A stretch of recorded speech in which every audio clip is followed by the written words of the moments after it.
I'm working with one of my heroes right now, and that's Stevie Wonder. You know, I've been after Stevie Wonder for 10 years because I had an idea for an album for him. And he just hilariously and abruptly said no to me so many times, like in person. And I'm going like, Steve, like, this is a great idea. No. And then after 10 years, on New Year's Eve, this past New Year's Eve, he came to my house at 6 o'clock, ruined my New Year's Eve because I had plans. And we started the album. And we've been working on it for 10 months now. And it's an album basically of his hits, his old hits, redone with the London Philharmonic Orchestra. And we went to London, we did the orchestra, and we're about probably 75% finished. And, you know, he's not talking about it much yet, but he's one of my heroes, obviously. That was on the bucket list for me. Another artist that was on the bucket list for me is, there's two others.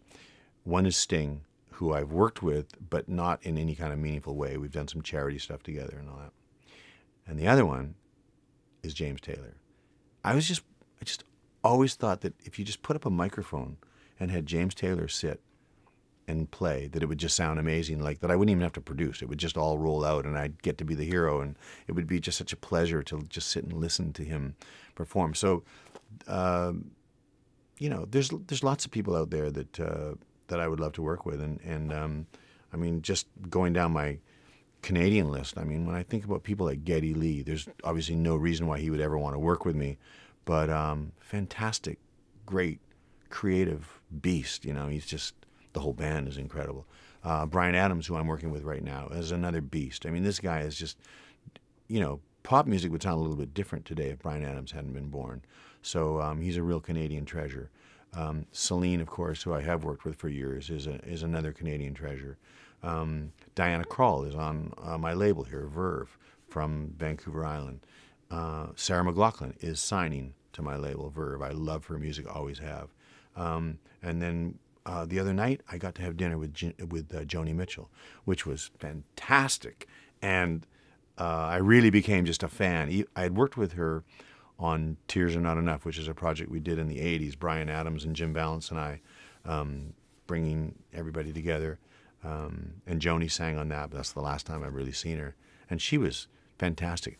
She did something to me that was so incredible.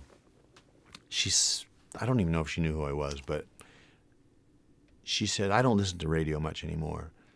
I don't really like much of what's going on there. And so I said to Joni, well, you know, there's some really good rap music out there. I mean, she said, really? And she seemed quite interested. I said, yeah. I mean, like, you know, Drake, who's Canadian, he's incredible.